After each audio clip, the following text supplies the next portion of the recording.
Hello, everyone, and welcome to Placing Faces, the show where we sit down with some of the most influential casting directors in all of Hollywood and across the entertainment spectrum. I am your host, Charlie Chappell, and today we've got a special episode with two casting directors. Artios Award-winning in 2020, congratulations to you both, Amber Horn and Danielle Aufiero. These are two super awesome and extremely wonderful casting directors hailing from two different parts of the world, seemingly brought together by fate. Such a unique pair of humans that are so much fun to talk to and extremely passionate about what they do. These two have cast together for years, first working together on the Sundance sweetheart Sound of My Voice with Brit, Marling, and Batmanglij, and since then, work has begotten work. They have cast a ton of television like Andi Mack, The OA, and The 100, some incredible indie films like Cheap Thrills, Live Cargo, and Battlecreek, just to name a few. There are so many things that we're going to talk about, so we're just going to jump right in, and I hope that you learn as much as I did. Again, thank you so much. This is lovely. I like your office. How long have you been co-working space offices? We've been here, we've been in this office space since January. Amber found it last year before they were actually open. Mm-hmm. And we moved in January. We were in Larchmont for 2 or 3 years before that, and we were on Wilshire and La Brea many years before that. Where a lot of casting is. It's the cheapest office space in town. Okay. And they do, maybe they don't anymore, but they do month to month. So because we're freelance, it's conducive to our job. Yeah. Well, how do you like it on this side of town now? We both live on the west side, so... so you were making your trip over. This is selfish, this move. Great. Yeah. It just cut our commute in less than half than what we were doing to Larchmont. Because, like, L.A. commute every day, and hours. We both love Culver and this neighborhood, and they're building those Culver steps, and we're in the thick of it. Yeah, like you're right here where all of the action is happening here in Culver. Yeah. It's really nice. And we did get a little confused on the space. We weren't expecting it to be a co-working space, but it's really, and it's a quieter co-working space than a lot of the ones that I've been to. It's smaller. We met with a lot of them. We saw a bunch of different options, and this was the most. We like making our office feel like home, and this felt the homiest. Yeah. How is it having actors coming in and out of the space? It seems really nice. It seems fine. I mean, we've been managing the sessions to not have too many people waiting. Yeah. The first 6 years, Danielle and I have been partners. We'll be starting our 10th year in July, which is wild. Oh, wow. 2010 was when we started our company. Yeah. The first 6 years we were in the Samsung building, the Asahi building at the corner of Wilshire and La Brea, and our actors would wait in the hallway, and then we had one little waiting room, but the overflow was into the hallway. And this feels like they actually have like a waiting area that they wait in. Oh, yeah. And so it feels more like there's like but the waiting area that they're in also is a co-working space, so there's people waiting. Mm-hmm. And we're told often that our actors are like entertainment for the building, because when the actors are waiting out there, sometimes the people that are working like for, a law firm, or they're working for, someone who's like moving ships or starting an app. They have nothing to do with, obviously, our production, but actors, when they walk by, actors might think that they're like part of the production, so they'll like sit up straight, or a young actor will like ask them a question. We've had to put up a few signs. We've had to put up a few signs and stuff. Leave the coworkers alone. This office, the co-working space will have happy hour and stuff, so they've told us a few funny stories about young actors asking them questions and stuff. Yeah. That's funny. Well, generally how we start is at the beginning. I want to ask you guys, where do you come from and how did you get here? Which is a very broad question, but I think that opens it up to your story, your journey. So I'm from New York. Okay. And I had a couple of different career paths before I found this career path. Mm-hmm. This was always a dream job that I didn't think I could be in because I didn't have any experience. Sure. I majored in literature and marketing, which had nothing to do with the entertainment business. But that's probably informed taste, though. Sure. Yeah. Sure. Yeah. I've always loved watching movies and watching TV and wondering how people got jobs and wondering how it all came together. Mm-hmm. And I thought I wanted to be an actor in high school, and then my drama teacher did an on-camera day, and I was like, that's not for me. What was it about it that wasn't for you? There was a combination of I don't like seeing myself on tape, and I didn't think I was as good as I should have been. Oh. So it was a little bit of the, now I know I'm a good judge of this. Sure. And that kind of sparked the idea of, I wonder what that job's about, casting. And after college, I had a couple of different career paths that I was so unhappy in, but I would always be asking, does anybody know anybody? Anyone know any casting directors? And there weren't that many in New York at the time, and there wasn't, and I didn't know how to meet them or get in there. So yeah, I through different ways wound up interning and loved it immediately. I knew that was this was for me. It sounds like casting was the thing for a long time. Why? It was something I noted when I like my favorite movie is The Lost Boys, which Marianne Doherty cast. Yeah. And I noticed her name all over the place. Oh. And it was when the credits, that she always had main title billing. Yeah, she and did. when the credits came, I would see her name and just think, I would just fantasize about what that job must be like and how cool it must be, and getting to meet all sorts of people and getting to tell the story from the beginning, when the director or the filmmakers and the producers come to us, and the writer and all of it, when they come to us, they're coming to us with a conception, and we kind of have to help them. We're the first people on board, basically. Yeah. So you we're the start ones coloring that, things. Yeah, we're the ones that start with. We have to set the bar. Yeah. So we learned that in our very first feature. Our director said to us, you know, you guys worked so hard. You really set the bar for everyone else. And I've taken that to heart since then. It's so that it's early responsibility and the early realization that you hit that responsibility helped ingrain that in you is something that you wanted to continue to do. Yeah. Exactly. By first feature, is when that we started on our own? when you first started on your own? it So was Sound of My Voice. Right. I was working for Carmen Cuba at the time, and she had gotten this script. She knew the director. She knew Zal. And she just wasn't able to do it. It was ultra low budget, and she just said, "I can't do this." We had just a project we were doing went away, so she was like, "Why don't you go meet on this and see how it goes?" Yeah. I didn't know how to go on a meeting. I didn't know anything, and I just like pencil wrote a list of ideas. I loved the script from the moment I read it. Yeah. And I met with Zal and Brit, and sitting down at the table, I was like, "Oh, you must be Maggie. Maggie's this cult leader from the future." Oh, yeah. And Brit is I just love so this movie. Yeah, she's so magnetic and ethereal and but approachable, and she just shines when you meet her. So it kind of it was clear. Yeah. And they liked that I just thought that from the beginning. And then there was a few names on the list that they were like, "How do you know this person? How do you know this person?" And I'm like, "I just, pay attention. We read a lot of people." So you were speaking the same language already when you came in that room. Were. And because they were paying, it was ultra low budget, it was really low pay, so I called Amber. We had worked together for other casting directors, so I knew of her, and I just said, "Look, I got this movie. They're basically paying nothing, but it's awesome. Do you want to do it with me?" Yeah. And she's like, "Yeah, let's do it." And then while we were on that movie, we got a call about another movie, and work kind begets of work. Work begets we did work. like 3 movies in like 3 months Yeah. or something. But her story is different on how she got into casting. Yeah. How did you A get little into? bit different. I never wanted to be an actor. I always wanted to be a casting director. You did. Yeah. So a lot of casting directors were actors at one point or had a little bit of a different path. I loved watching the show Full House when I was younger. Yeah. And I loved like the guest stars and co-stars. I always paid attention to like the person who had like one line and stuff, and I was always interested in that.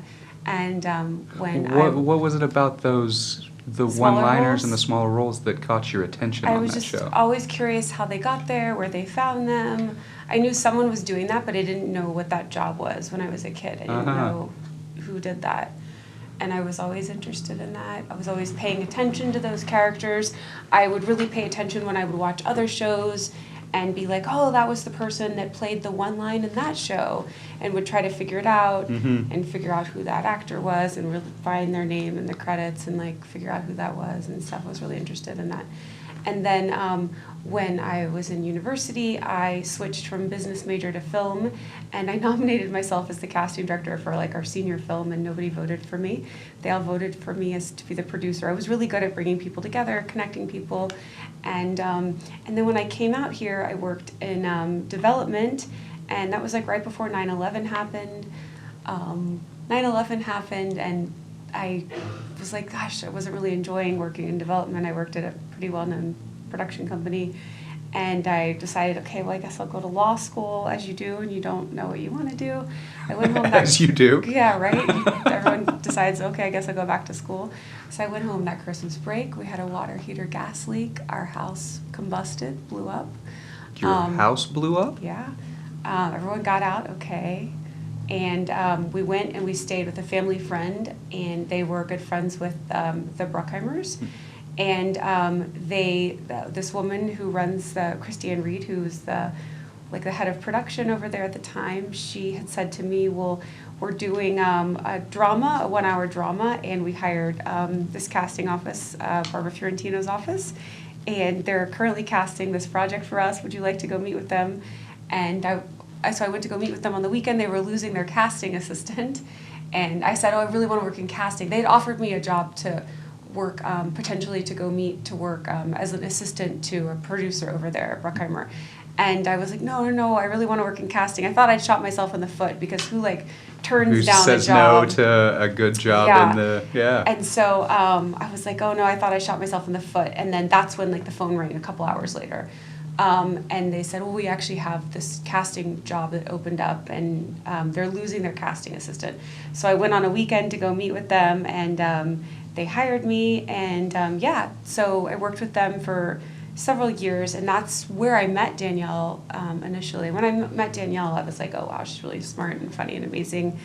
And that's where we originally met. And during the writer's strike, I actually went back to Texas and started working with young actors. And that's when I really fell in love with young actors. My mom lived in a neighborhood that had a bunch of young actors that needed help going on tape. That's when kind of the self-taping thing got popular. And it hadn't really taken off quite yet, but people that lived out of town always needed to go on tape. Really VHS tapes, DVDs, they always needed to tape themselves, and they needed help going on tape that holiday. And so during the writer's strike, I started taping them, and then I just continued falling in love taping them. And I helped another casting director at the time, Krisha Bullock, who was here, tape, and I taped 4 kids who ended up in the untitled Dan Schneider Christmas project. And so I was really good at taping young actors and helping them, and I fell in love with them. But there were a lot of kids in Texas at the time that I remember really Whereabouts in Texas? To help. I grew up in Dallas, right off in North Dallas, right off Preston and Campbell. I went to Hockaday for lower part of elementary school. I went to SMU for university, is where I graduated from. I graduated from Pierce High School, which was the high school I went to. Even though our house was in Dallas, for whatever reason, the school district I went to was in Richardson, was the school district. Okay. But that's kind of the story of how I got into casting. But I always really liked putting people together. I like the creative part of it, and I feel like I can communicate effectively with kids and speak their language and really pull it out of them and get them to understand what it is that I want them to do. And so I was and that's a skill set in and of itself, as coaching a kid through doing, especially some of this really dramatic stuff. Yeah, and teaching someone to audition is very different than how very, very different than how they're actually going to perform. And looking at sides, sides were not written for an audition. Sides are pulled from a script. And when a screenwriter writes a movie, they're writing it how they see, how they want it to be shot. And it's going to be a 2-shot of the scene. If it's the 4 of us sitting, it'll be a shot of the 4 of us, and then a close-up of you, and then a close-up of me, and then an establishing shot of all of us talking. But the audition is just you the whole time, right? So my job is to show the young actor of how are we going to get someone to want to watch you for 7 minutes do this audition of the shot this of you the whole time, right? So I'm trying to make the actor understand that it's your job is to realize that the most important person in the scene is not you, it's the person you're talking to make everything you do about the other person. When you're shooting the audition, everything you're doing is about the other person, not yourself. It's about connecting to the other person. Where did that knowledge for you come from? Watching thousands of auditions. Yeah. And seeing the ones that were working off of that other person as even opposed as an assistant and as an associate in 1 hour TV, and we did like a lot of 1 hour Bruckheimer dramas, we did a lot of 1 hour procedurals. Every week we had a different director, and every week they would come in, and I was the assistant, the associate at the time, sitting on the floor, and I would go, okay, you guys, we're gonna watch Sally's. And I'd sit there with the VHS tape with my finger on the pause and record and the play, and I'd go, okay, ready? We're gonna watch the Sally's. Everyone ready? They'd go, they'd nod, and I'd hit play. I'd go, here's Jane.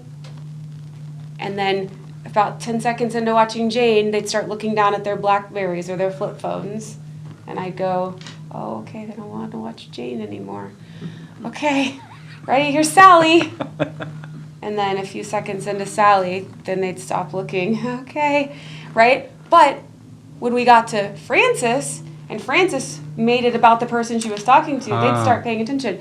But the story I always use is we were doing an episode of The E-Ring, and it was Benjamin Bratt and Dennis Hopper, and this is a story I always do, I always teach people, is that there was an episode, and Benjamin Bratt's character, they were in, like, every episode of that show, this something tragic happened in the Middle East, and these women come in, and they were coming in, their daughter had been kidnapped in the Middle East, and they come in, and the episode is, the woman's crying, she's bawling, and she's like, my daughter's been kidnapped, you have to help me. She's talking to Benjamin Bratt's character. And the guy who was directing it, he was in the original Starsky and Hutch, and he directs a lot of 1 hour episodic. He's very well known. And he had wanted this particular actor to get the job. And our job as assistants or associates at the time, we were to take the high 8 tape, and then we were to go burn it to the DVD, and then we were to have a messenger service come around and send it around to all the houses at NBC or CBS, whichever network it was on, NBC at the time. So he wanted this particular actor to get the job, so he said to her, this time, I want you to make me feel like you're going to hurt me if I don't help you, or make me feel guilty that it's my fault, even though that's not what the episode's about. Sure.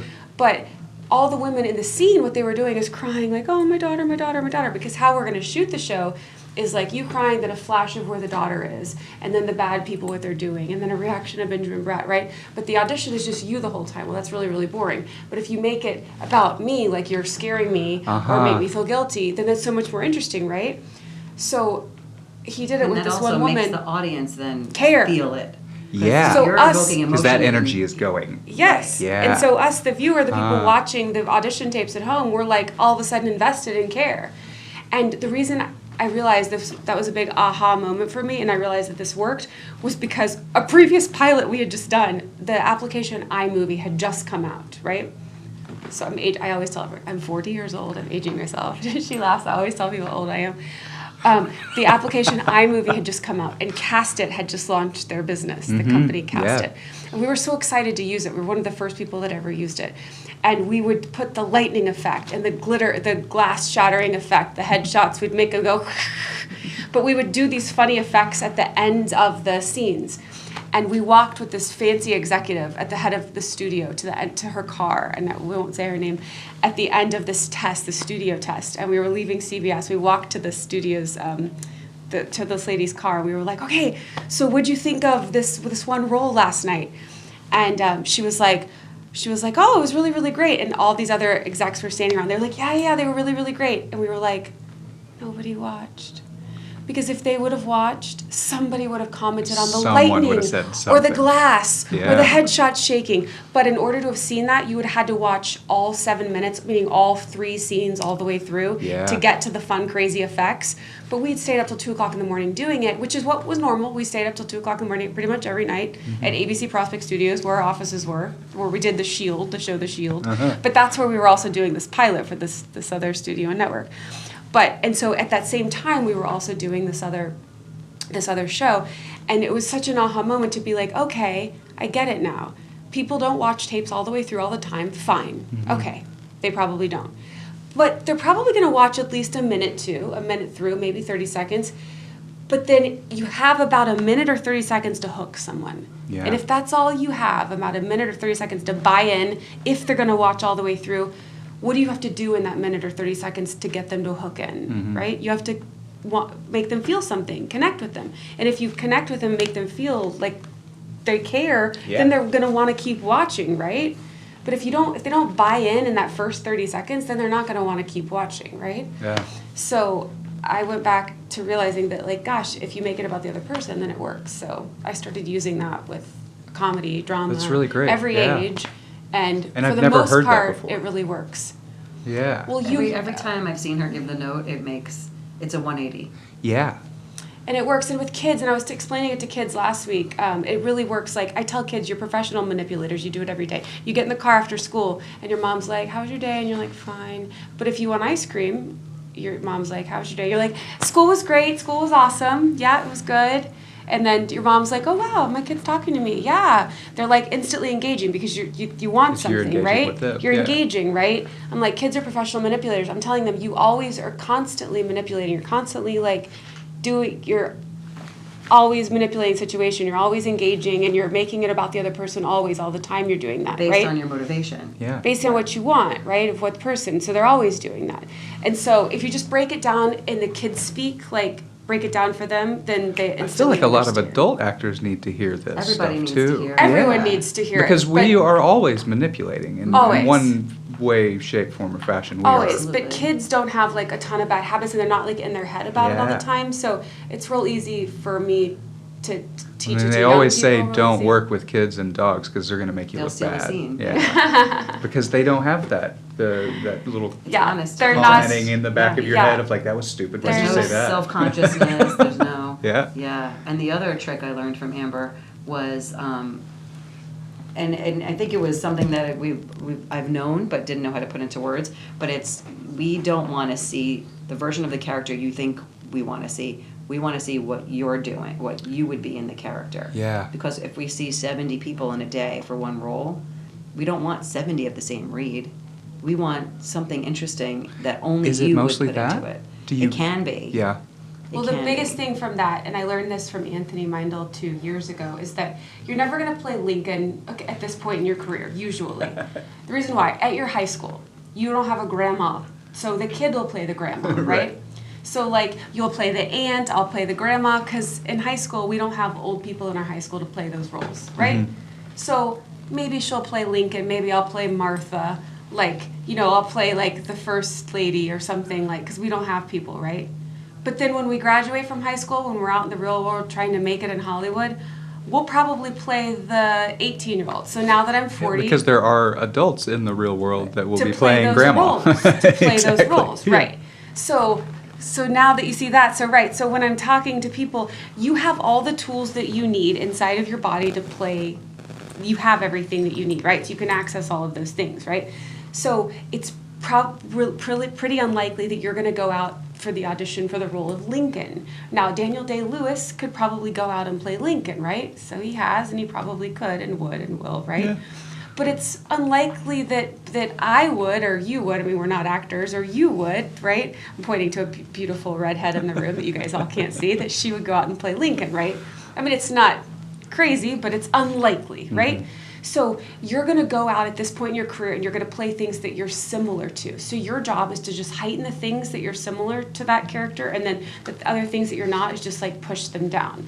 And so I tell like the young people too, like if you're going out to read for like a homeless kid who speaks with like a different dialect than you do, like sure, hopefully you've never been homeless, but you know what it's like to be hungry, you know what it's like to be scared. There's things that you can relate to, so you heighten those things that you're similar, and the other things you push down, right? So there's different things you can, so you have all those tools. So you're not ever becoming another character. You already are those things.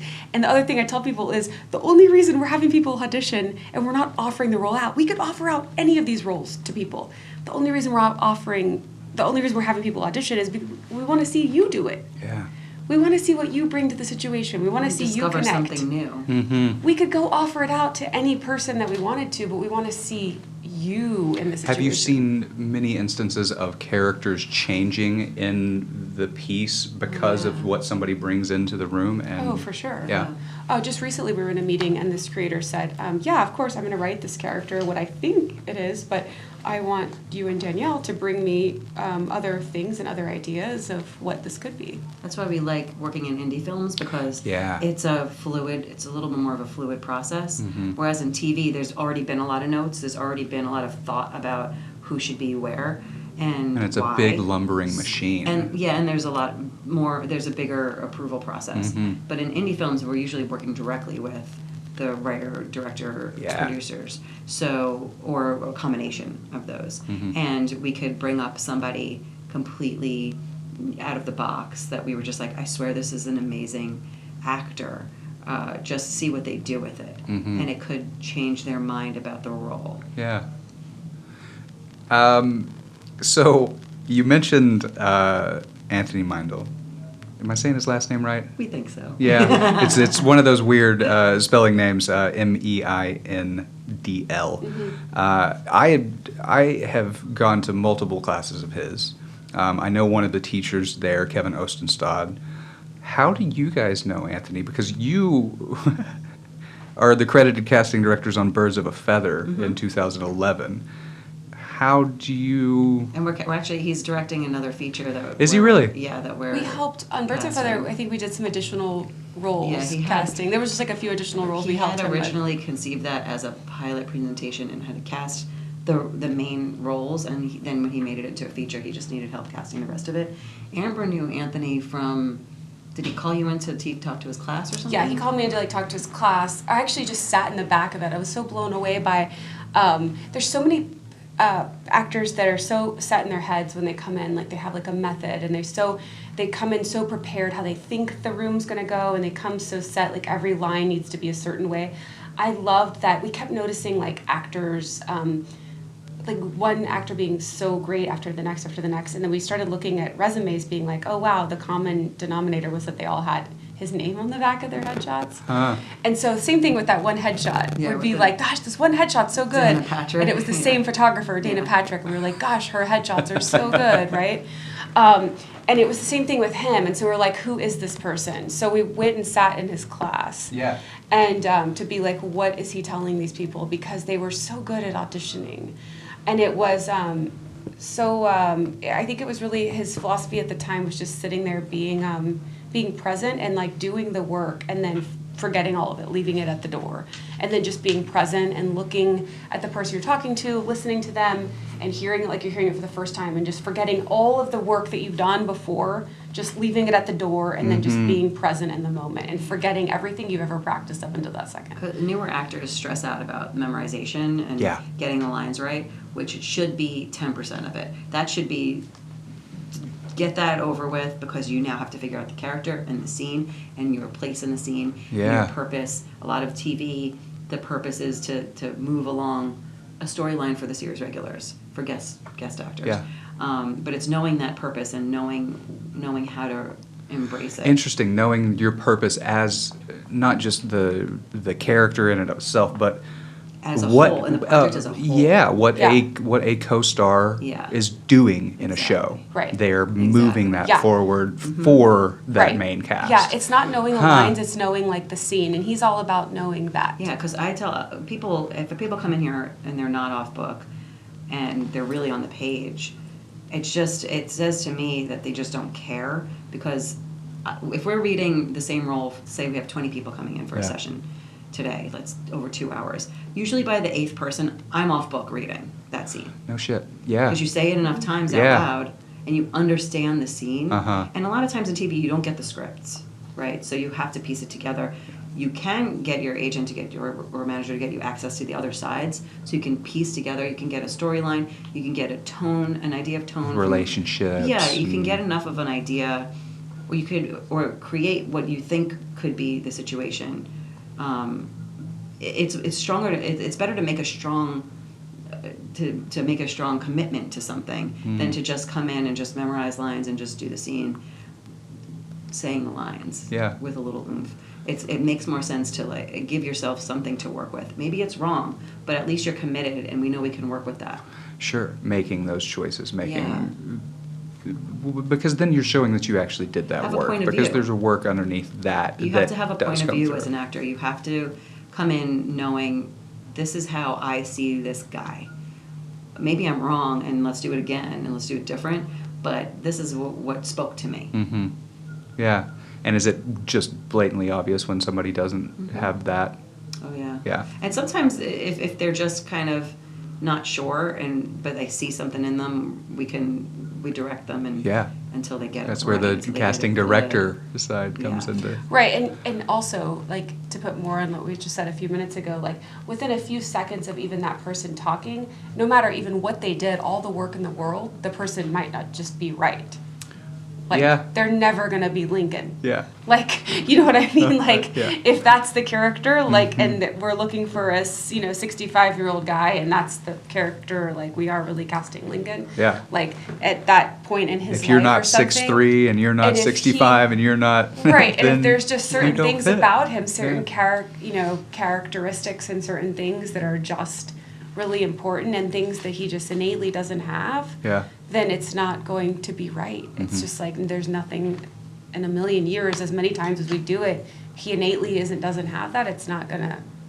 Well, and I think a lot of people also forget the fact that they're going up against other people. Right, and that's It's also very portraying easy a real when- person Yeah. too. But so if it's a fictional thing that doesn't exist, which that's a true person. So a fictional person, it could be anything, right? So, and with fictional things, like even in our mind, we could say something's not going to be right too right off the bat. Like we're looking for a fictional thing right now that's a really particular thing, and we know in our minds right away when something is not right too, even with that really hard This is character. actually a good example. We're looking for a guest spot in one of our series, and the description at first that we were given, they want somebody that looks Eurasian.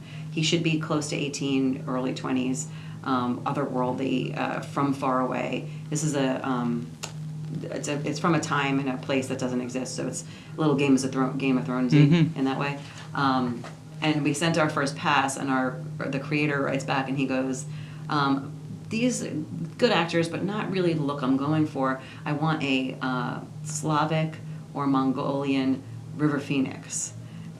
Easy, right? Yeah, yeah. I was like, I saw at 3 least of them out there. At least he knows that that's not easy. But that's an interesting challenge. With blue eyes originally. It has to With have blue shocking eyes. blue eyes. They're willing yeah. to give contact lenses. Okay. So there's that. But that's a challenge for us. Like, I love that kind of challenge. Yeah. Because who doesn't want to find a Mongolian river phoenix, right? Uh-huh. So But there's just a few people right away that, like, Yeah. within seconds of them walking in the door, You're like, never this in a isn't- million years, no matter what performance they gave, they're not going to be ever right. Yeah. And I always have that thought of, as long as I find somebody that is otherworldly, odd-looking, cool, has a little sex appeal, is a great actor, that even if they don't look like a Mongolian river phoenix, there's something about them that will catch their eye enough. You know, and these And we still send them. this group of producers are particularly open to. They'll say no if they don't like someone. They're not pushovers in any way, but they. But it's not like only send me Yeah, half no, they're very Mongolian, open, blue-eyed, and their blonde. collaborators, Yeah. which are our favorite people to work with. And we are still remember collaborators. those fantastic actors for other projects. Yeah. So that awesome performance that actor does, we build a good relationship with them in the room, and then we're really good about remembering that actor for another project. Yeah, That there's some happens people. all the time. There's some people I've tried. There's this one guy. He's in Australia. He literally looks like if Chris Hemsworth and Billy Zane had a baby, and I'm dying to hire him. But every time we try him, and I talk to Susan, our associate, I'm like, let's try him for this. And she's like, he is way too old. And I'm like, I don't care. I gotta hire him. He needs to be working. Before the world knows who he is, I wanna be the one to hire him first. And he's worked in Australia, so it's not like we'd be first. But there are people like that. There's another actor that every time he comes in, there's just something about him. He just works hard, and he has such a cool, odd look that it's just, and it just such a nice person that you just want to root for him. Like Milo Manheim, when we met Exactly. him, he came in for this like country music boy project we were doing for Disney Channel when he was 14. Then he like wasn't acting anymore. He didn't have an agent. And then a couple years went by. We went to go cast Zombies, the musical, and he wasn't acting. We reached out to his agent. He was like, I don't represent him anymore. He doesn't even act. He's not acting. And we begged his mom to let him read self-tape. And then, boom, he ended up getting when the you role. saw him in his school play. Oh yeah, he invited me to go see Or his school community play. theater play, whatever it was. His community theater play in Culver City, right here in Culver City. where our office is. I went to go see him do Rent, and he was the title character of Roger in Rent. I thought it was Mark. Nope, he was Roger, and he killed it. And all these gaggle of like 14-year-old girls were like seeing what I saw, and he was amazing. He was like very thin, and not in his body yet, in like this zombie-esque way. So when I could see that he could be a zombie, so when zombies came out, like when we were casting zombies, I was like, he's the perfect person to be like the zombie, the main guy, and boom, and then we did zombies, and then he went on to go very far in Dancing with the Stars recently, and now we're doing zombies too, and it was really great to like see the vision and know that like no one else could be right, like he had to thankfully be it. the filmmakers, the producers and stuff agreed and saw her vision too. Yeah. So in Disney, when you bring it in, you got to have a united front. Yeah. Well, I feel like there's something about casting that it reminds me a little bit of the idea of like, and this is going to sound bad, but it's not a promise.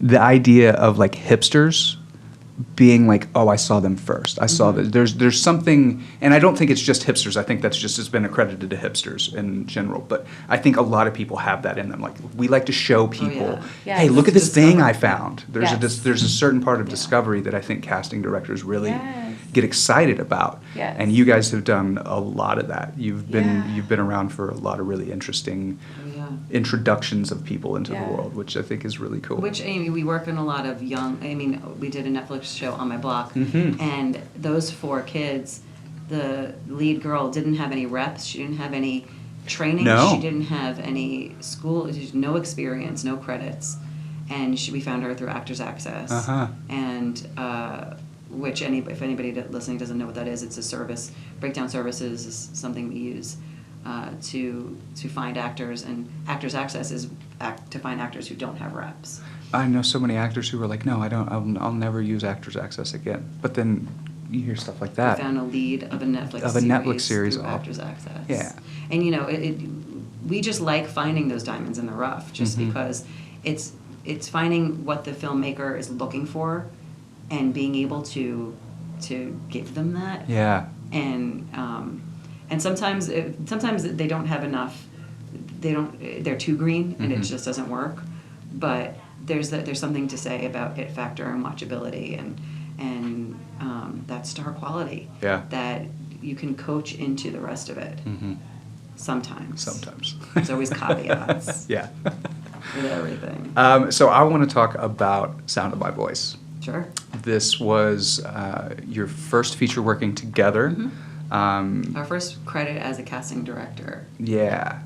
Directed by Batmanglij, written by Zal and Brit Marling, starring Christopher Denham, Nicole Vicious, Brit Marling, Davinia McFadden, Richard Wharton, and an honorable mention of one of Constant Wu's first features. And also Rachel Borson was the cinematographer, and she went on to be nominated for an Oscar. Oh, she shot that? Yeah. Really? Yeah. That's great. This movie, I really love this movie. I love We do. Zal, I love Brit, Mike Cahill, one of their other collaborators. Another Earth is just... I have 3 posters in my bedroom. Yeah. I have Another Earth, I have The Fountain, and I have Close Encounters of the Third Kind. Oh, cool. I think what they did with this one and what they did with Another Earth, there's something that excites me about people who just go and fucking do it. They just Yeah. go make a thing. Agreed. And they also happen to be super intelligent and telling stories that are just that light my imagination up for sure. Yeah. You said you were from the get-go were really excited about the script. Oh, yeah. How much did that excitement amp up when you actually sat down and met with them and started to hear them talk about the story itself? Oh, it was, and from a casting point of view, they were very clear from the beginning of what they were looking for and the types of actors. And it's actually one of my favorite stories is it was all of our firsts. Like it was, I think Brit had done Another Earth. Yeah. But it was Zal's first, and it was Hans Ritter was the producer, and we were like renting space from our old bosses. Mhm. I mean, had to work around their schedules to use the tape room. But we had so much fun in those sessions. We would laugh so hard, We would would all cry. laugh. There was one point we were laughing so hard, like we couldn't keep reading actors because we would just break. But we all had the same passion. And one of my favorite stories is in the meeting that when I first met with Saul and Brit, there's a little girl in the movie, and they show me a picture from an ad from a catalog, like a Marc Jacobs ad. And so, like, this is our prototype for this little girl. And it's just a little blonde, blue-eyed girl. Find them on any corner in LA. There are a few of them here. Yes. So we were reading this character, and there was a few fantastic little actresses. And I simultaneously had that picture, and a friend of mine worked for Marc Jacobs. So I sent her this picture, and I'm like, I mean, what are the chances, right? You're not going to find this. I just want to do my due diligence because this is his dream. And so she's like, let me ask the marketing people. She sends it. She comes back. She's like, this girl's in France. Like, this whole thing was in France. I'm like, all right, this is a $100 a day movie. That's not going to work. Yeah. Thank you. A week or 2 weeks later, she writes me back. She goes, actually, this was done out in New York. And the girl is with Wilhelmina kid models in New York. And she lives in Florida, this little girl. So we go through, find her. I can't remember if it was through Wilhelmina. I don't remember the process of how we found her. We got her name through Marc Jacobs. And then we found her. And her mom was like, what do I need to do? I'll fly there. I got miles. Let's do that. Because she taped a couple times. Amber Skype coached her. Yeah. And she's so green. She had no credits. Thankfully, the little girl is in the movie. The character is on the spectrum a little bit. So you didn't have to be like too engaging. And so she flew her in for a producer session. The mom flew her in. And I was very clear, like, this is $100 a day. You're not going to make more than this. And she's like, this is her dream. She wants to be in movies. I'll make that happen for her if I can. And so Amber worked with her a bunch because she's so good at coaching kids. And we got her there. But there was this moment where she just turned around and looked at us, and Zal had caught a screenshot. So much so Zal made me be in the movie. Yeah, she's in the movie. You are. Yeah. You don't seem to be super happy about that. Awful. It was so awful. But he took a picture of her just as she turned, and he was just like, this is her. This is it. Just the look in her face. Because she looks a little ethereal. She looks a little like Brit. Yeah. So it was just one of those things that I couldn't believe I got to give him his dream actor. That's cool. Yeah, it was on that awesome first project. Like experience. that's the going above and beyond that you started doing. Oh, we went because that character of, I think it's Klaus is his name, that kind of shepherds Brit's character around. I mean, we read any German accented actor in town, anyone with like guru-looking hair. We walked the streets of Silver Lake trying to, like, because it's full of that look. We just stopped them. Yeah. And of course, like anyone at Silver Lake doesn't claim they want to be an actor, so they were all like, no. Yeah, that was so funny. Yeah, Zal, we auditioned like all these people to be the museum guide with all the children at the end of the film. And he was like, no, you have to do it. And I'm like, no, I don't like being on camera. I'm not an actor. I don't want to be an actor. And he was like, no, you have to do it. And we kept showing him tape, Britain's all tape, both of them tape. And they finally got their way where I had to do it. They were like, no, I had to lead this group of children. Yeah. So I was like wrangling them and also like keeping them in line and keeping them like together. Yeah. And I had to tell these children facts about like paleontology and like. They changed the script on her right before the scene. Danielle was my on-set coach. Yeah. It's all like actual facts. They had to get it right. So right before she gets to the new sides, and it's like the docent came over. This is not what I learned. Yeah, she like changed all the facts. Yeah. Yeah, the wardrobe lady wanted me to wear this whole get-up, and I was like, I can't wear that. She wouldn't wear it. She's very difficult on set. I was just like... Became a diva just immediately. The hair, makeup, and wardrobe. I'm like, I had to do my own hair, makeup, and wardrobe. Yeah, it's funny. So how did this film change things for you in terms of setting you off into a proper casting career? Because this movie went to all the festivals. It went to Sundance. It's funny. We actually, it didn't come out for a long time, so it didn't really change much for us yet, initially. Yeah. It was 2011 Sundance it came out. Yeah. And we had already been, because we had loved working with them so much and saw what Brit had, we had tried tried to attach her to another movie. Yeah. With Jamie Babbitt directing. And there was like a few steps along the way that it definitely helped us. It always helps having your name out. Momentum. Having your name out in the breakdowns. Yeah. There were a couple movies that we just we started just like kept going. doing. So our name was constantly in the breakdowns on movies that were actually getting made, and even if they were small paydays, they were actual paydays, which made a big difference. I think one of the things that helped from that movie specifically the most was the hope and that feeling of we're on the right path. If somebody that I admire like Zal and Brit that I look up to thinks that we are good enough to do this job and to work on this, and confidence. It's like it helps build that confidence, and they really liked our taste. They liked our taste. They made sure that we made sure they always had a good time, and they really appreciated that. Yeah. And so getting to work with filmmakers that we were excited to work with was the biggest step into, all right, let's keep doing this. Yeah, and we love doing it, so I think it's infectious that you can tell we like what we do. I can definitely tell that. Yeah, so I think the filmmakers like enjoyed spending time with us and liked being around us. And we learned on the go. You know, we make there's something that goes wrong every project. Of there's course, something that goes awry.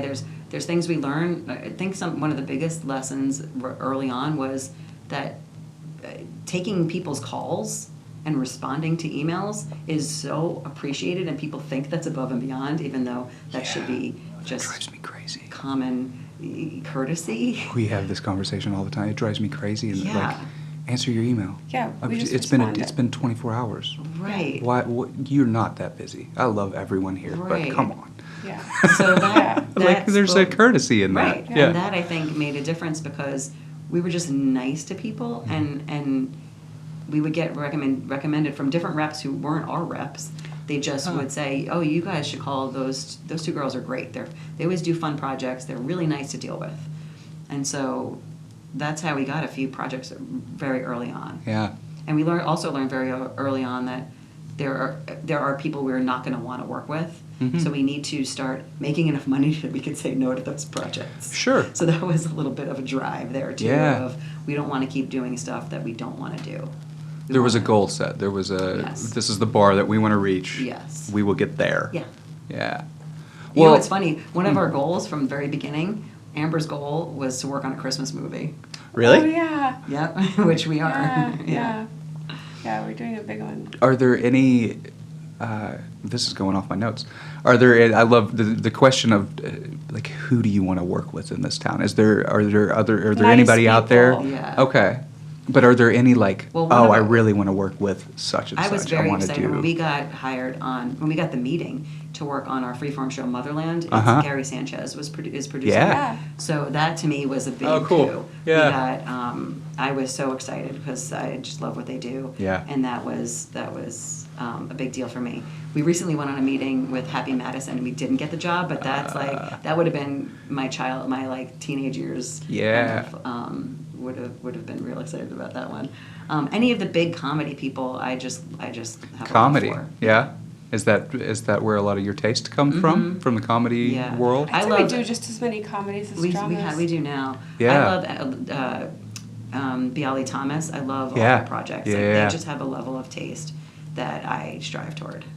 Where do you think your tastes come from? Is there any like early? I mean, Full House. It sounds like early on in life. I mean that was just like one show as a kid that Sure. I like watched, but yeah. But are I'd there say any points of just reference as many early comedies as dramas. I mean, you can't do that on television. It was like probably like the show I watched every day that I could. I was a loved big that. John Hughes geek. So coming of age projects tend to be where we cross over the most. We do have a fair bit of those, and we love doing. And I think they're really important, especially nowadays. They're having better and better messages. Mm-hmm. People are understanding the influence that. Well, I think people are coming to age a little bit later than they used to, too. Maybe. I think that's a big part of, like, 20, 30 years ago, when you hit 20, you were like, all right, you're an adult now, get your shit in order. And now it's like, oh, you're 30. Now you can adult. Right. Oh. That's true.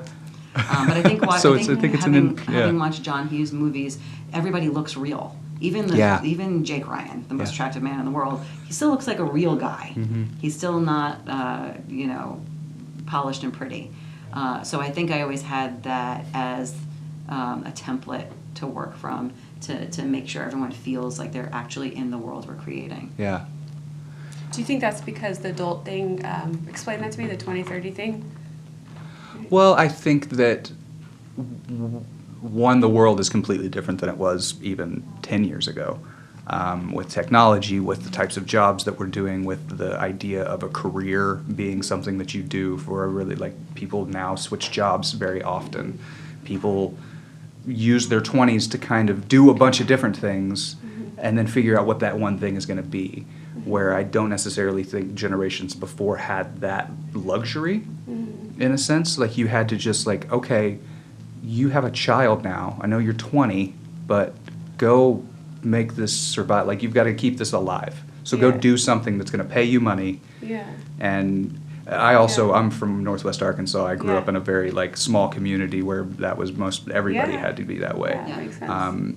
So I may be skewing that a little bit with the whole idea of being an artist and being. I think that makes sense. The children of baby boomers were taught by the baby boomers that you have to get your job, you stick with it. That's At 18, Yeah. And you should be lucky. Mm-hmm. Which Exactly. there is a sense of we should still feel lucky to be employed. Absolutely. But I think we were able to embrace our dreams a little bit.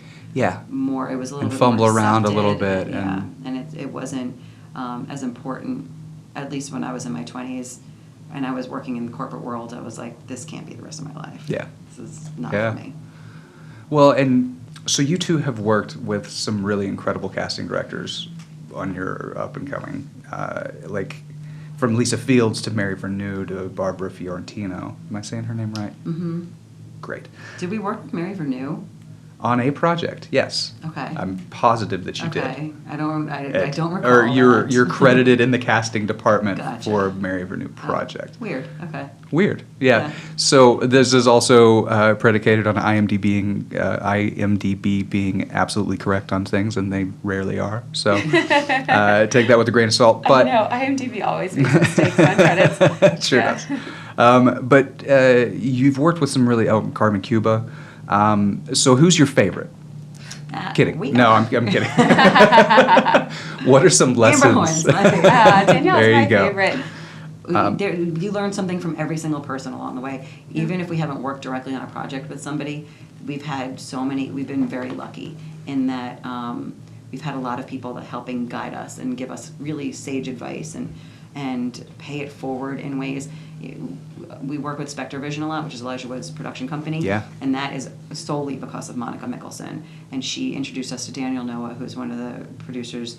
And we wouldn't have made that connection without her. Mm-hmm. And she always believed in us upon meeting us. And she's one of my casting heroes. So it's nice to be able to form those relationships with other casting directors. Barbara was Amber's first boss, and she was Rebecca, Barbara, right, and Wendy the together, the three of partners. them. Yeah. And that's Rebecca Mangieri? Is that how Wendy you say? Weidman And Wendy Barbara Weidman. Fiorentino. The three of them were collectively my bosses Yeah. together. yeah. And I worked when I was getting out of a job I was miserable at. Barbara had hired me, and that was the first pilot I worked on. So I learned my first week there, we had sessions on Saturday and Sunday because it was a one female lead and we needed to find the right girl. Uh-huh. And so I learned that kind of, it's important to scour thought process. Yeah. And with Carmen, Carmen taught me a lot of things, but one of the big ones was forming relationships and Building she and would- fostering those Mhm. relationships. And she would say to me, you should go be having lunch with all these assistants that we talk to because they're going to be reps one day and they're going to be making decisions someday and you should know them now. And so it's hard to understand that when you're working for someone because it's hard to get your own relationships because you're meeting through somebody else. Yeah. But that always stuck in my head. And when we first started, we just went to lunch with anyone who asked us. Lunches are powerful. They really are. It's just good for people to know us Yeah. on a face-to-face basis, and for us, and vice versa. Yeah. And Matt LaSalle, who's a fantastic independent film casting director, he taught us how to stand up for ourselves in deals, making deals. Yeah, he helped us a lot. He helped us a film. lot. Is that a hard It's hard for thing casting to get directors. into? We're people pleasers. Oh, sure. We're workhorses and people pleasers. So you're gonna we're say yes. We're like, you can pay us next year. Yeah. But he was very good about being like, Yeah. you need to put this in your contract, and you need to say these things, and here's a paragraph template if you need help to work with. Here's how to look after yourself. On that one project, he Yeah. offered himself up to cast it with us. Yeah. 13, what's it called? The short-term 12. Short-term 12. That we didn't get. Huh. So everybody we meet A along lot the of way, guidance. A lot of yes, yeah. has helped us form who we are. Yeah. Rebecca Mangieri, similar to Monica Mickelson, Rebecca Mangieri is a dictionary of actors, Just one of those directors. steel trap minds We're that not has doing, yeah. Yes. We're not paying it forward. Sorry, and help- encyclopedia, not Yeah. dictionary, Yeah. encyclopedia. Yeah, of we're paying it actors. forward now. Yeah. So when we can't handle a project or take on something new, we hand it over to a peer of ours, and Cool. and we try to refer as many people that we believe in, and our staff. We just gave Steven Tyler O'Connor, Yeah. Associate of the Year last year. So we just gave him a movie Cool. that we couldn't do but want to be a part of, And those so girls, gave we've given him them the title. a couple movies recently. Those cute. I feel like Yeah, getting yeah. opportunities Yeah. breeds giving opportunities, Absolutely, 'cause breeds it lifting happened everybody once. else We are not greedy at up all. around We will you. pass Yeah. on projects. Recently, we've been passing on a lot of movies that were not available for, that have come our way, which we're so Yeah. thankful for. But we've been giving filmmakers really good casting directors' names and keep referring casting directors Yeah. that. That we know can do a great job. Mm-hmm. And it's exciting because Yeah. they've been struggling to find work, and so Yeah. it's been cool to pass on. Because you're not just giving actors opportunities, you're also helping Yeah. build out Well, this side another of thing Amber casting. always says, we're put on this earth to help each other. Yeah, I think we're all the same. I think so too. Being of service is one of those core values that I think Yeah. more people could do with. Yeah, we're all the Yes. same. Yeah. I think we're all Yeah. just out here to help each other. And Yeah. Yeah, and I always say it all comes out in the wash. I was talking to Cameron about that this week with one of our friends. Those southernisms. Yeah. It sure yeah, does. It's funny. She was saying she has a son, and she was saying the same thing. She's like, yeah, once I realized that my son's gonna be okay, then I was like, yeah, I felt like okay, yeah, it's good. But it's funny how you start to worry about costs of things, and then you're like, you know what, it's all good, everything's gonna be okay. But it's easy to get worried about things, but then at the end of the day, We're very not sweating the small stuff kind of people. Yeah. Yeah. Yeah. Well, I feel like the small stuff all works itself out as long as you're paying attention to the things that you need to be paying attention to. Mm-hmm. You can't control all of it anyway, so why stress yourself out about Don't it? try. Exactly. What do you guys think being part of a duo is better? I'm having struggles wording this. You don't even have to finish this Yeah. question. That's awesome. I wouldn't want it any other way. I wouldn't want to do this without her. We Not just a complement- duo, her as my duo. Same. Yeah. We complement each other, and we have stronger assets in different ways that it works together really well, and we respect In each other what so sense? much. And we're able to take on more projects because Oh, yeah. if it was just one of us on our own, we'd never ever have a I mean, you've vacation. done over 50 independent Yeah. films in the past 9 years. Right, It's and many crazy. series. We didn't believe that number actually, and then someone went to go write a story about us, and they were like, we were going to speak in another country, Canada or something, and someone said they've done over 50 indies, and we were like, "Oh, that's don't not say true, that. don't say that. It's exaggerated." Where'd you make up that lie? And then we went The to go internet. count, Literally and we counted were them. like, oh my god, it's over 50 indies, and we were like, Yeah. oh my gosh. And that's not counting the television. No, yeah. Yeah. yeah. And all the movies that we've been working on for years and years Yeah, and years it's that still definitely haven't been made yet. it's that over we 60 believe or in. something. It's crazy for Yeah. just movies and film, TV. Yeah. Yeah. It's amazing to have somebody to bounce ideas off of, and I'm a Libra, so decision making is a question mark. And I don't make and decisions. Be able No to need. work with Somebody who makes decisions? yeah. Yeah. And we just it's just a mutual respect. Yeah. And it's just more fun. Yeah, it's way more. Yeah. I'm more of a team sport person than I am I just made it. Well, and you talk about collaboration. And we'll actually jump into that. I want to talk about the idea of collaboration. Maria and I, we both work for a company called Collaborator.com. Oh, We cool. are a tech startup where brands and agencies, production companies, and source staff filmmakers. And so we actually kind of do casting in a little bit of a way where, say somebody's looking for a filmmaker in Duluth, we search, find as many as we can, narrow it down. Handy. Exactly, and narrow it down to here are 3 filmmakers in Duluth that can do exactly what you need for the budget that you proposed on the day that you need it. So there's collaboration is a big part of what we do and a big part of the reason that we kind of came into doing this kind of work. And it's a really big aspect to this industry in general. Like any other art form, if you're a musician, you can learn to be a musician on your own. If you're a painter, you can paint on your own. A sculptor is the same. But in this, you have to work with other people. You can't make a movie on your own. You can't make a television show on your own. It's just not possible. So after all of those words that I just said, I've got a bit of a two-parter. What are things that make a collaboration good for the two of you when you collaborate with another team that comes in or with a filmmaker? Oh, I think it's passion and belief in that project and needing that story to be told. Mm-hmm. It's our indie films have, I feel like, gotten more attention because even though they're ultra low budget and everyone's working for, coffee and hugs, we all are doing it because we believe in that project and we want it to succeed and we want to be proud and we want to show the world this story. Mm-hmm. So that, I think, love and passion is what makes it stand out. Mm-hmm. Yeah, same thing with, I was thinking in a different way, we're collaborating right now with the local casting up in Canada. Our Canadian casting director, she's local casting on a couple of our projects shooting in Canada. We have 4 projects shooting in Canada, and she's casting 2 or 3 of them. 2 of them. 2 of them. And it's really cool. We love her.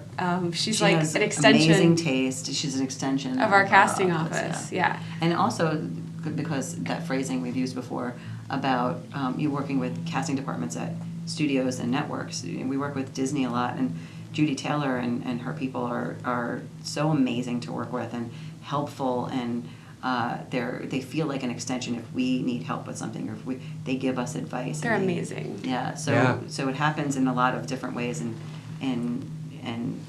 when especially they're really awesome. Comes out when we need to lean on someone. Yeah. It's really cool. It's like you think of the studio like casting office as like not being part of your team, but if you need ideas, if you need names, if you need them to check avails, if you need them to call agents, managers, like they really are like part of your office. Yeah. At And Disney Channel. It's really cool. Tiffany in Vancouver, she texted me the other day and she was like, just giving you a heads up. So we have to find not just the Mongolian River Phoenix, but he also has a little sister. 8 years old. That's a huge part. Yeah. So she's like, I'm giving you a heads up. This is not going to be found in Canada. So get ready. So we have a shorthand and we're able to kind of give each other that. Yeah. And I know she's swamped because there's so many small roles on this show. So when we get a script through, I'm like, let's send the breakdown through for her because I know she's got too much on her plate. Let's get her this off her plate at least. Mm-hmm. Great. Well, it's interesting because I actually had a question. We'll talk about a little bit of Disney now. It's interesting that you talk about how working within that behemoth is a really good experience because a lot of people, I mean, you look, especially with all of the indie stuff that you guys do, the idea of going from the indie world to the biggest corporation in the world, more or less, and I don't working. know how many people actually do that. No, not a lot. There are very few. Because it seems like 2 very different work styles. It seems like very 2 different end products. It seems Oddly like similar though. They are, yeah. Yeah. The process Very is similar. Very open to creative. They're very open-minded. The best thing about Disney Channel is that they're very forgiving and very understanding. That if this is someone's very first audition of their life, they're like, we want to meet them. She tells the Miley Cyrus story. I love that story. So when they were doing Hannah Montana, it came down to this one actress who had done sitcoms before, knew how to be funny, knew how to hit turns, knew how to punch jokes, knew her marks, and Miley Cyrus. And so they were torn. The filmmakers were torn about what to do, and Judy has been doing this for so long that she just, everything she says is wise. And she casts Goonies. She's been around forever. And everything she says is not only wise, but it's it's actually helpful. Yeah. And it was one of those situations where when something's undeniable, you can't deny it. Yeah. So you have to go with this person who is just beaming with star quality. You just have to. You'll teach her marks. You'll teach her how to have the terms. Yeah, all that technical can be taught. We have enough time that but star quality doesn't get taught. No. Sometimes, we always say default to the better actor, but in a situation where it's that clear, you got to default to the undeniable. Yeah. And Peter Roth, the head of Warner Brothers, always says that. He always says, you have to bring me someone who's undeniable. So sometimes we'll see so that. That's something that we always keep in mind. Yeah. With young people, they're very open-minded to that. So we'll do big searches across the world, right? And we'll Skype with someone in Australia or whatever, and we'll show their tape, and we'll ask the studio, because they can afford to fly that person in, right? Mm-hmm. So we'll say, hey, we really want you to meet this person who's in Australia. We'll Skype with them, and then they have the funds to travel this person to test them, where the indie film might not have the funds to travel this person. So they're star makers. They have that ability. Yeah. So Although the indie film, on the other hand, that's true. In indie film, Tell the Nashville story. We had to cast it was an ultra low budget Western. Uh-huh. It was maybe 5 people total in the cast. It turned out to be a beautiful movie. But it was a lead female. And what was the movie? It's called Dead Man's Burden. I think it was Shot on film. Being called, changed names throughout the process. Yeah. So I think that was the final name. It was shot on 70. Shot on film. Ooh, It's fun. gorgeous. Shot on 35 Yeah. millimeter. Yeah. The way But we had to Westerns find should be done. this actress who could handle riding a horse and seems timeless and all these different things. And this manager sent me this girl from Australia, and I was like, well, it's an ultra low budget movie, shooting on film. That's where all the money's going. So $100 a day, we can't get her from Australia. And she goes, she has a relative that works for Qantas. She'll get herself to New Mexico if you guys like her. Yeah. Does she have a visa? She does not. So we can't afford a visa. Well, if you guys it's sometimes actors and reps get it and get what an indie film can do to somebody's career, and they understand development. So when they are open like that and they are 100% willing, we're not asking them, they are offering this. I'm like, we got to see her tape. Yeah. And her tape, she just shined through her tape so much. And her name's Claire Bowen. She wound up going on to Nashville, to the TV show Nashville. And I think it has some kind of singing career too. But because she had gotten herself that visa for working in our show, then she was able to work.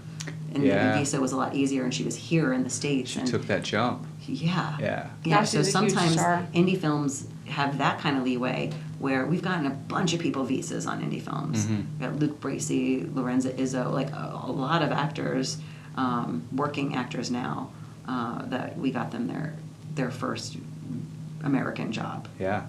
And that is always exciting.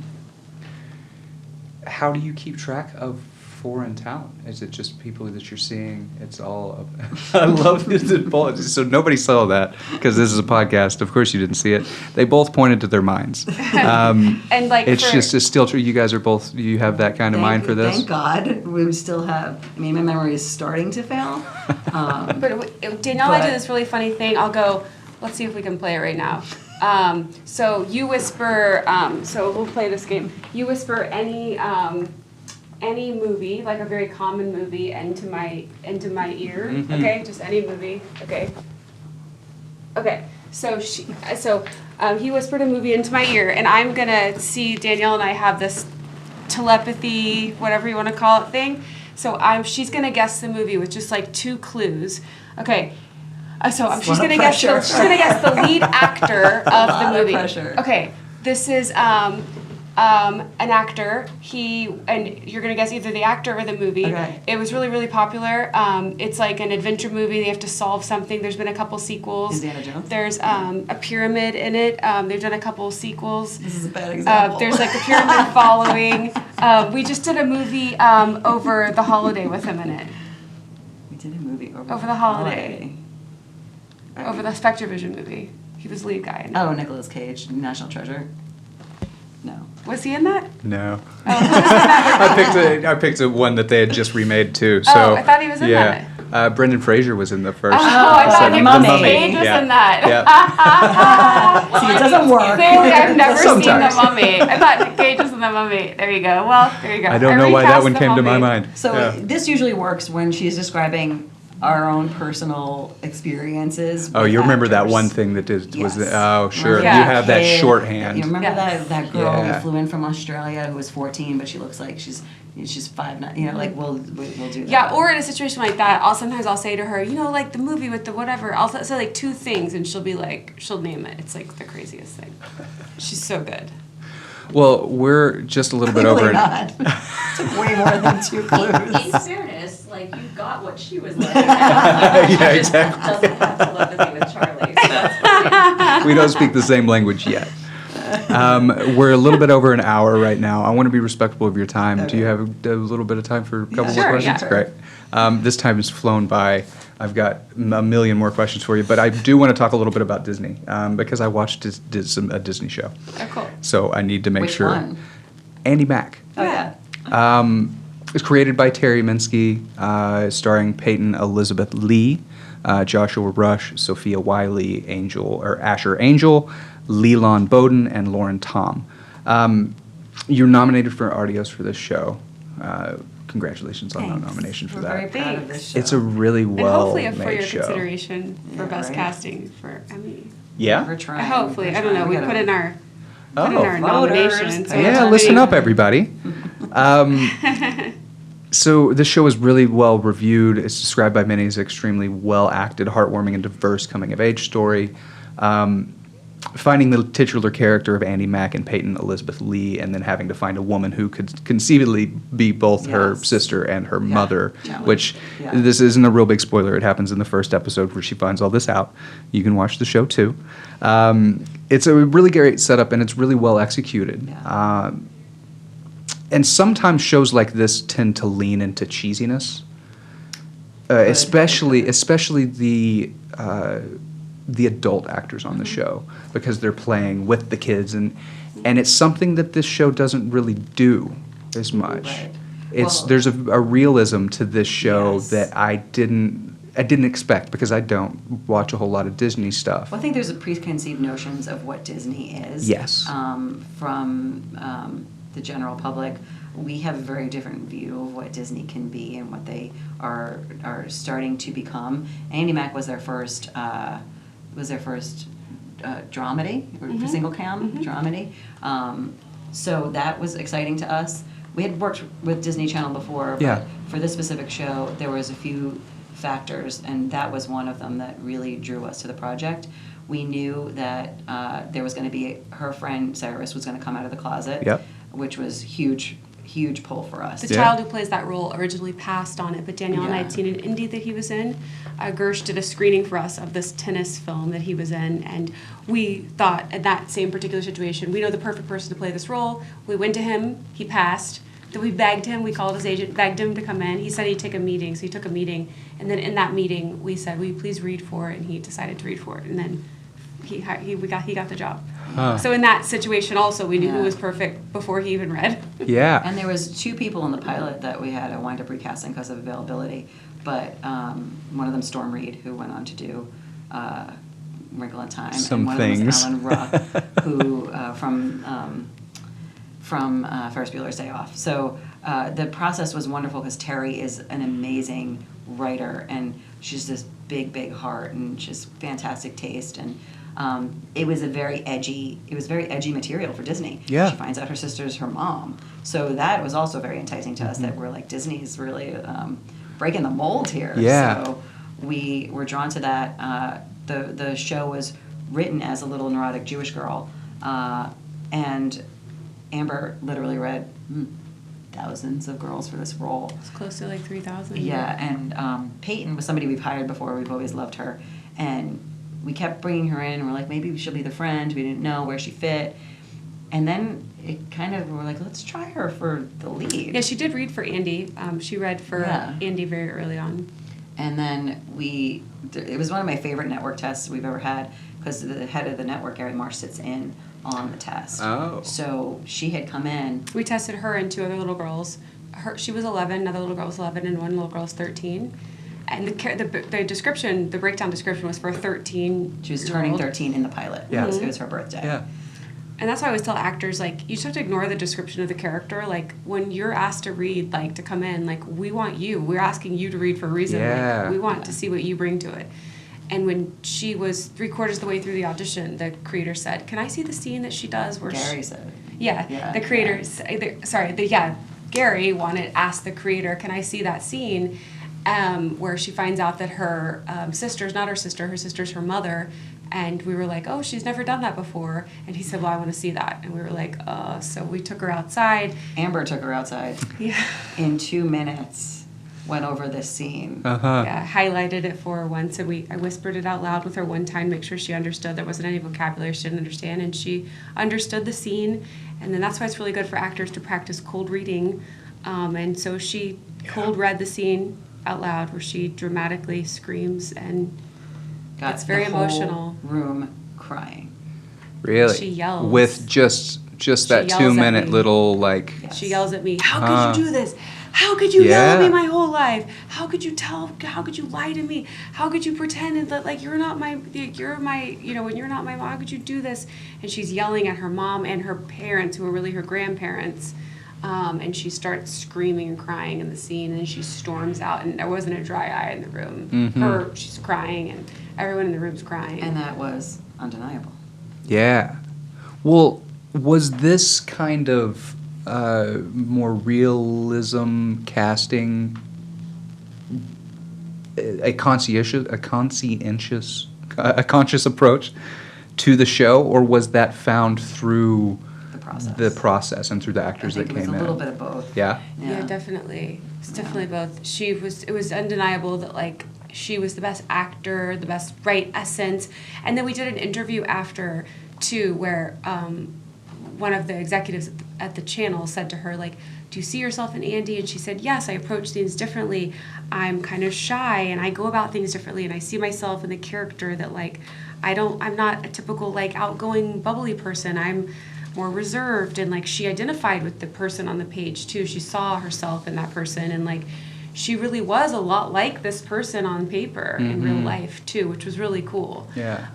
And so it was, like, art imitating life in a lot of ways. Like, she really was her. There's a cute little picture on the wall behind you. And then we had the chance to cast the family around her to match her. Yeah. So whereas it was written one way, we now are conceiving it a different way.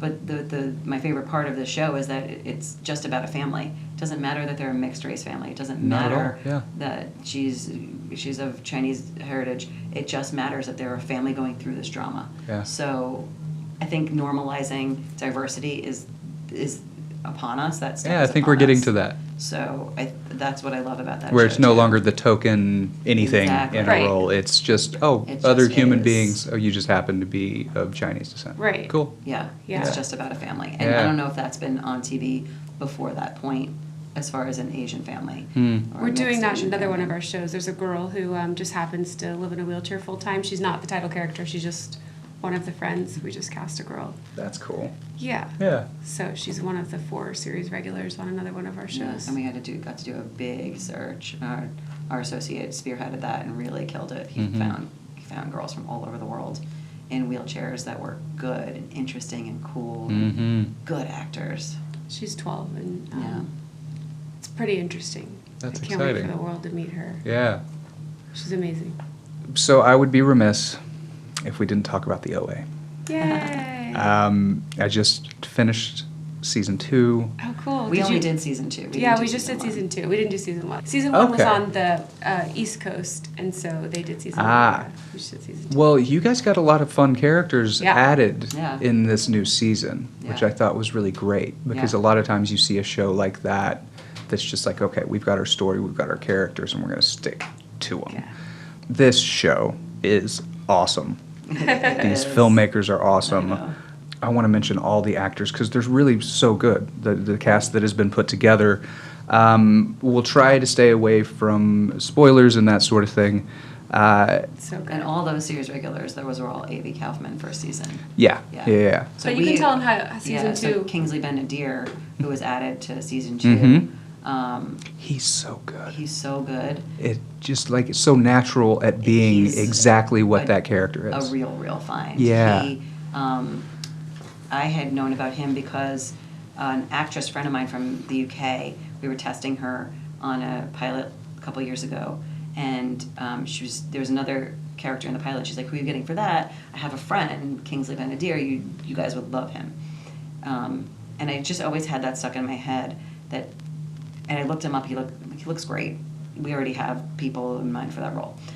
And then we cast the 100 on the CW. Yeah. So the 100 needed a role that Kingsley was right for. So I had him tape, and Jason Rothenberg was like, "That's the guy. I love this guy. Let's do it." And Kingsley was with CAA, and they were like, "I don't know if we want him on the 100. It's like 6th season." It was like they just weren't into it. So he wound up passing. But he's always been somebody in my head. And when this character came out in season 2, it took me a minute, like of the way it was written. I thought he needed to be of a different background. But when I met with them, they were like, "No, we want totally open. We just want the best actor, whoever it's going to be." And we're like, "Okay, great." And I had all these ideas, and I'm coming with the ideas, and I'm not crazy. I'm not even crazy about them myself. And then in the middle of the night, I was like, "Oh my God, it's Kingsley, it's Kingsley, it's Kingsley."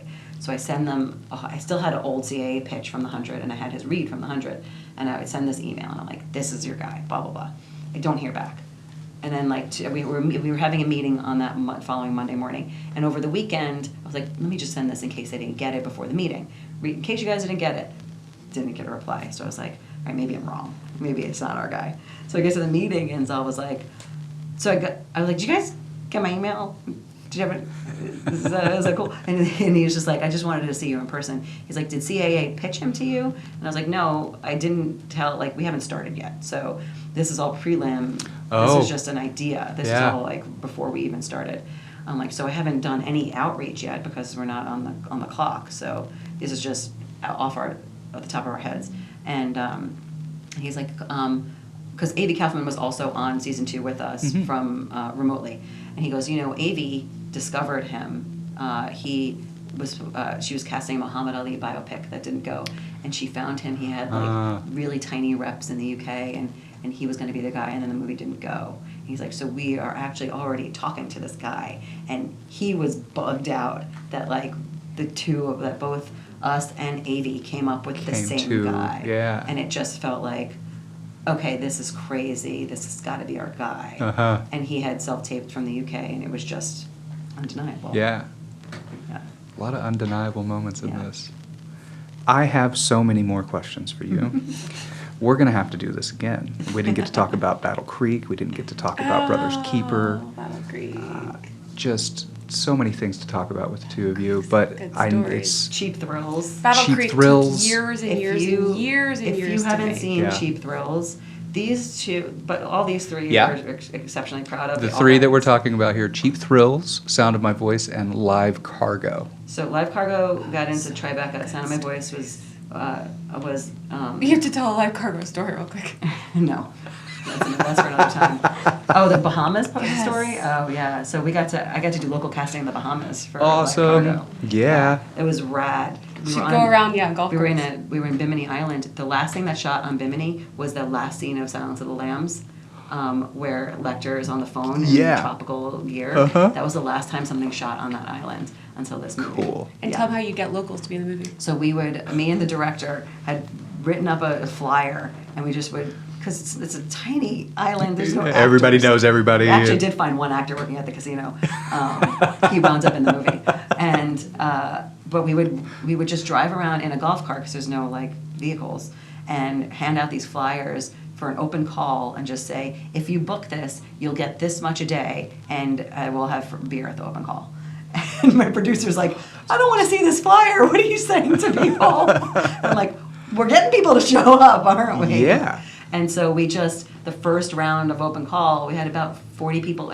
700 people live on the island, so 40 was a pretty good ratio. Yeah, it is. We had about 40 people show up, and we just kind of chatted with them. We're like, "Do you know anything about, tell us about yourselves." The local nurse came. Yeah, so we wound up hiring the local nurse. She actually didn't come to open call. We scouted her because Yeah. we needed a nurse, and we needed tour guide, like a boat tour guide. We hired the boat tour guide. Cook. The bar owner that we would go to the bar every night. We hired him.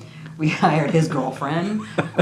Just the people in town. They were all so cinematic. They were such cool, good people. It's beautiful. And the movie's just gorgeous. Okay, I'll give it a It's watch. Keith Stanfield and Dree Hemingway, and Robert Wisdom and Leonard Earl Howes. So there's the antagonist, and we auditioned a bunch of guys from here. And Leonard is known for doing like big sitcoms. Like he's a multicam kind of an actor that he's worked on. But I knew him because he went to conservatory with a bunch of friends of mine. Okay. So so I knew he was a trained actor. And he came in, and again, he works on these big shows. So I was like, it's $100 a day, ultra low budget. And he's like, nobody ever thinks of me for these kinds of roles. So he was so happy to come in. So there's an opportunity in that for you as casting directors to cast people outside the box that are which is stuck doing one thing. Which is some of our The whole best. cast was supposed to be sleeping on a research yacht. Oh yeah, we all slept on the that's another story. We all slept on the most photographed yacht in the whole wide world. It was wild. Cool. But Leonard, this role we needed somebody that felt he was Bahamian, and he's the bad guy, but he's like charismatic. And the last line in the sides in the scene was, "Every day we're hustling." Right? So everybody would come in and be like, "Every day we're hustling." Like they would do it like charismatic and whatever. And Leonard does the scene, and he turns around and he goes, "Every day we're hustling." Like he did it so dark every day, and he repeated it, and all of us got chills. We grabbed each other, and we were like, we couldn't believe how freaking good he was. It was just impressive to see. Yeah. And so he's in that. He got that role, obviously, but and Sweet Sam Dillon, he was another one. There's a lot of really interesting, cool people in that movie, and it's so funny because the Bahamas is literally the most colorful place I've ever been in my life, and they made it black and white. Of course, yeah. Because it literally makes you focus on the story. Sure. Instead of being visually assaulted by the color. This is actually have to Cheap watch this Thrills. movie. Cheap Thrills is one of those movies that every single person that I've told to watch it calls us to be like, Second Yeah. watch it. oh my God, I cannot The believe how second good the this movie. screen credits roll, you will call us. Yeah. I love Sarah Paxton and I love David Koechner. So David Koechner is another example of we needed somebody He's such that's a a good bit of actor. a name, but it's 4 people in the whole movie. So it's really it's an ensemble, but it's Pat Healy and Ethan Embry are the leads.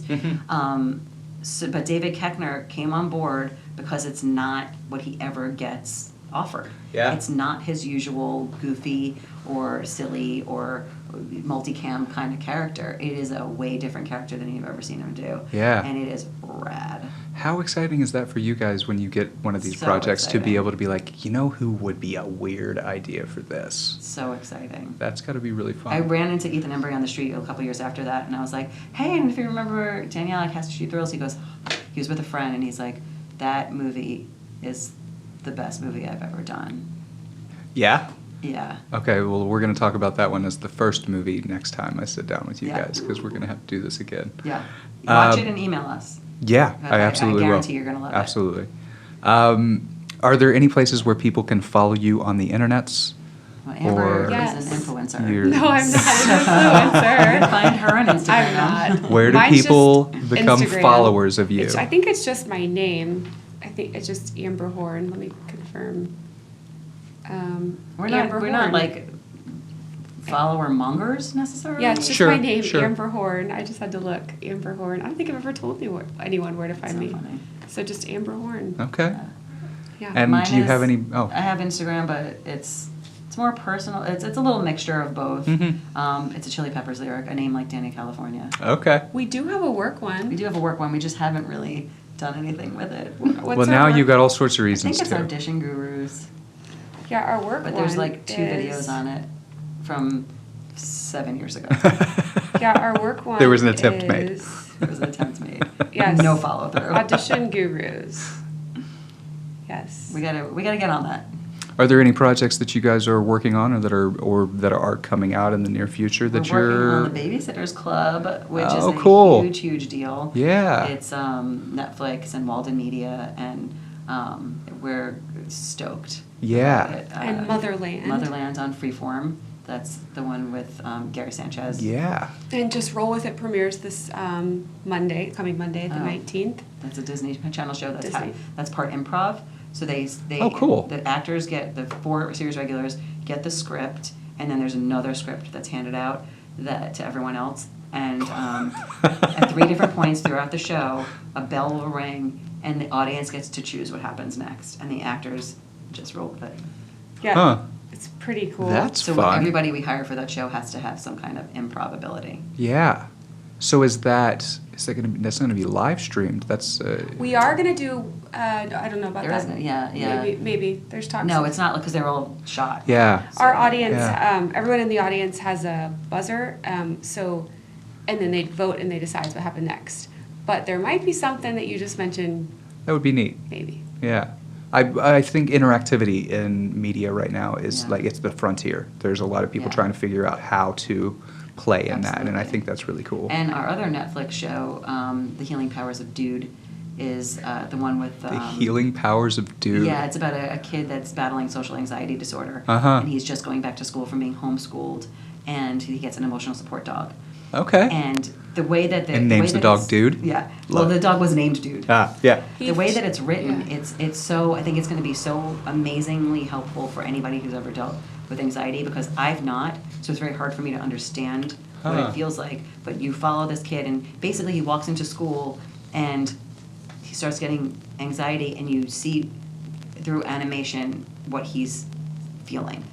Cool. In So his head. his head blows up like a balloon, so you start seeing that happening. And it's all live action, but they're going to do it with all special effects Yeah. to make you feel what he's actually going through. Did you ever see Look Who's Talking, how the babies talk to each Yeah, other? yeah. So the dogs can talk to, you can hear what the dogs are saying to each other? The audience can hear, but the people in the dog's life can't. Yeah. And that's where that little girl is also playing another series regular, the one who's in the wheelchair. Yeah. Yeah. Cool. Yeah, and that show is going to be very, very It's special. fun. Like the scripts are It's just like on brilliant. my The blog. scripts are brilliant. On my blog and Healing Powers of Dude are both shows that will make you tear up and laugh each episode. Cool. Yeah. We hope that you have enjoyed this episode of Placing Faces. Don't forget to like, comment, subscribe, love, heart, thumbs up, and share this episode. Do you like us? Check yes or no. Maria Perry, producing like a boss. So many thank yous. Now a quick word from Miss Perry. Hi, I'm Maria Perry, the producer of Placing Faces, and I'm just popping in to let you know that you can now find and support Placing Faces on Patreon. This podcast is a labor of love, and that means our production cycles are slower than we'd like when our day jobs get in the way. We're hoping to be able to get one more person involved and make the editing process a little quicker. And when you support us, you can join the community that we're building, find out who we'll be talking to next, submit questions, and vote in polls about upcoming episodes. So find us on Patreon or check our website for a link at www.placingfaces.com. Placing Faces is powered by Collaborator.com, a media production service connecting media professionals to companies, brands, and agencies, allowing you to scale your production based on your needs, connecting companies and creatives seamlessly.